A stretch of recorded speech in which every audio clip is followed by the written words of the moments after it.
നിങ്ങളുടെ favourite shows ഇനി ഒരിക്കലും മിസ്സാവില്ല. ഇപ്പോൾ C5 കാണും നിങ്ങളുടെ ഫേവറേറ്റ് ഷോ തികച്ചും സൗജന്യമായി. അറിവില്ല പ്രായത്തിലായാലും അറിയുന്ന പ്രായത്തിലായാലും നടക്കാതെ പോകുന്ന ആദ്യ പ്രണയം എന്നും ഒരു വേദനയായിട്ട് നമ്മുടെ മനസ്സിലുണ്ടാവും. ഒരിക്കലും അത് മറക്കാൻ പറ്റുകയില്ല. പിന്നീട് ഒരു നീർക്കുമിളയുടെ ആയുസ് പോലും അതിനില്ലെന്ന് കാലം തെളിയിക്കുകയും ചെയ്യും.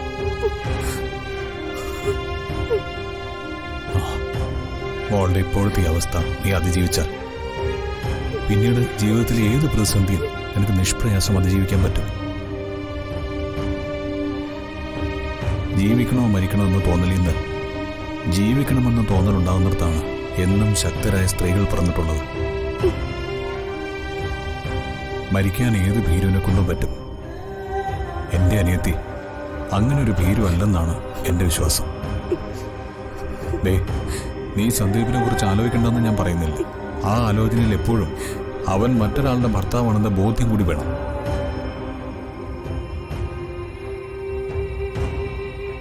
മറ്റൊരു പെണ്ണിന്റെ ഭർത്താവിനെ ആഗ്രഹിക്കുന്ന രീതിയിൽ എന്റെ കുഞ്ഞ് തരം താഴരുത്. മറ്റൊരു ജീവിതം, കുടുംബം, അതൊക്കെ നിന്നെ കാലക്രമേണ മാറ്റിയെടുത്തോളും. മോൾക്കിനി അതിനെക്കുറിച്ച് മാത്രമായിരിക്കണം ചിന്ത. കേട്ടല്ലോ?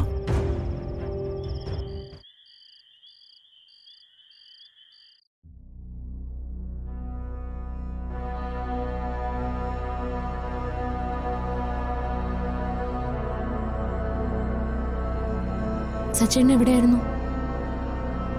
താഴെ അച്ഛനോട് സംസാരിക്കായിരുന്നു. അച്ഛൻ എന്താ പറയുന്നത്? എല്ലാവരെയും പോലെ അച്ഛനും ഇത് വിശ്വസിക്കുന്നുണ്ട്. സന്ദീപ് അനഘയും കൊണ്ട് പോയതാണെന്ന്. സത്യം അറിയാത്ത അച്ഛന്റെ മനസ്സിൽ സാഹചര്യങ്ങളും അനുകൂലമാണല്ലോ. അച്ഛന്റെ മനസ്സിനെയും സാഹചര്യങ്ങളെയൊക്കെ അതിന് അനുകൂലമാക്കിയെന്ന് പറയുന്നതല്ലേ കുറച്ചുകൂടി നല്ലത്. എല്ലാത്തിനും ഒരു പരിധിയില്ല സച്ചേട്ടാ. ഏട്ടത്തി ആയാലും മറ്റാരായാലും ആ പരിധിയിൽ നിന്നുകൊണ്ട് എന്തും ചെയ്യാവൂ. താൻ പറയുന്നത് എനിക്ക് മനസ്സിലായി. അവന്തിക അടുത്തേക്ക് എന്തോ വലിയ വാശിയായിപ്പോയി ഈ കാര്യത്തില്. അനഘയുടെ ഇഷ്ടം ഏട്ടത്തെ വാശിക്കാരിയാക്കി മാറ്റിയെന്ന് പറയുന്നതാ കൂടുതൽ ശരി. അപ്പോ എനിക്കോ വാശിയാവാലോ? സച്ചേട്ടൻ ഇപ്പൊ പറഞ്ഞ പ്രകാരമാണെങ്കിൽ എന്റെ അനിയത്തെ സ്നേഹിച്ച ആളാണ് സന്ദീപ്. സന്ദീപിനും ആഗ്രഹം ഇഷ്ടമാണ്. അതിലെല്ലാം ഉപരി അവരുടെ വിവാഹം കഴിഞ്ഞതുമാണ്. അപ്പോ എന്തുകൊണ്ടും അവന്റെ അടുത്തേക്കാളും കൂടുതൽ വാശി കാണിക്കാനും പ്രവർത്തിക്കാനും അവകാശമുള്ളത് എനിക്കല്ലേ? താൻ വാശി കാണിക്കുന്നതിനും ആതിരെ സന്ദീപിന് കൊടുക്കാൻ താൻ കാണിക്കുന്ന ഓരോ പ്രവൃത്തിമേലും ഞാനെതിരെ നിന്നിട്ടില്ലല്ലോ. ഇനിയിപ്പോ തന്റെ വാശിപ്പുറത്ത് എന്തെങ്കിലും ചെയ്താ താൻ ചെയ്യുന്നത് മറ്റാരെങ്കിലും അറിഞ്ഞാൽ കുറ്റം തന്റെ മേലിൽ മാത്രമേ വരൂ. ഇഷ്ടമില്ലാത്ത ഒരാളെ നിർബന്ധിച്ചും കുറുക്കു വഴിയിലൂടെ സഞ്ചരിച്ചും വിവാഹം നടത്തുക പറഞ്ഞാ ഈ ലോകത്ത് എവിടെയെങ്കിലും നടക്കുന്ന കാര്യമാണോ?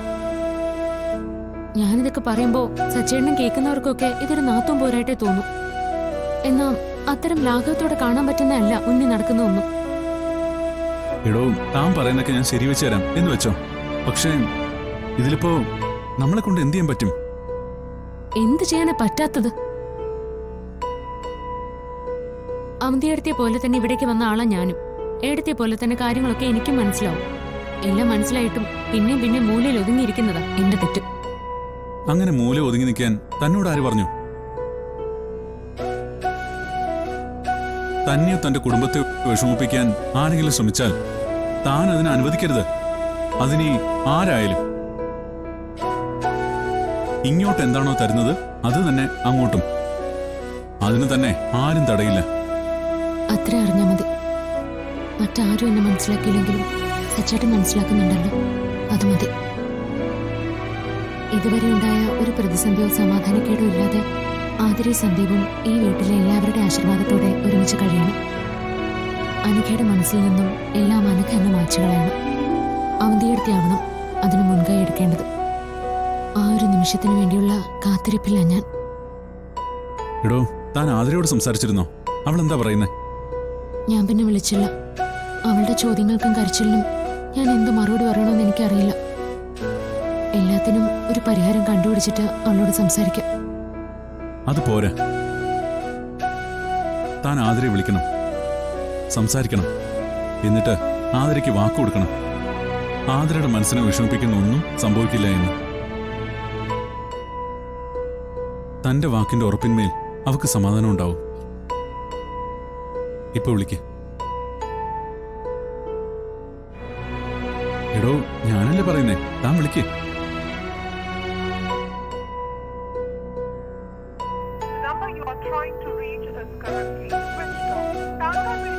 സ്വിച്ച് ഓഫ് ആണല്ലോ.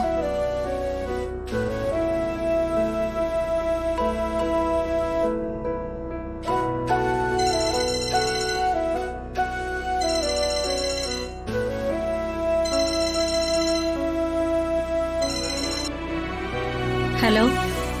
ആ അമ്മ, ആതിര എവിടെ? അവളെ വിളിച്ചിട്ട് കിട്ടുന്നില്ലല്ലോ. സന്ദീപിന്റെ കാര്യം അറിഞ്ഞത് പിന്നെ അവൾ ആ മുറിക്കറി ഒറ്റയിരിപ്പ, അല്ലെങ്കിൽ എവിടെയെങ്കിലും ഒറ്റയ്ക്ക് നിന്ന് ആലോചിക്കുന്നുണ്ടാവും. സമാധാനിപ്പിക്കാവുന്ന വിധത്തിലൊക്കെ ഞങ്ങൾ നോക്കി. അവളെ കേൾക്കണ്ടേ? ആഹാരം കഴിപ്പില്ല, വെള്ളം കുടിയില്ല. അമ്മ, അന്നത്തെ പോലെ അമ്മ ചെന്ന് അവളുടെ കൂടെ ഒന്ന് കിടക്കണം. അതിനവൾ സമ്മതിക്കണ്ടേ? വലുത് മുഖത്ത് നോക്കി പറഞ്ഞ കേട്ട ഭാവം നടിക്കില്ല. എങ്കിലും അമ്മ അവളെ ഒന്ന് നോക്കണം. അവള് വല്ല അബദ്ധവും കാണിക്കാതെ ഒന്ന് നോക്കിയേക്കണം. ഞാനിപ്പോ അങ്ങോട്ട് വരട്ടെ? ഇന്നിനി വരണ്ട മോളെ, ഇത്രയും സമയമായില്ലേ. ഞങ്ങൾ നോക്കിക്കോളാം അവളെ. നീ ഒന്ന് സമാധാനായിട്ടിരിക്കേ. ഇതോടെ തീർന്നല്ലോ എല്ലാം. അവക്കൊരു കുഴപ്പമുണ്ടാവില്ല. എന്നാ അമ്മ വച്ചേക്ക്. അമ്മ അവളെ ശ്രദ്ധിച്ചേക്കണേ.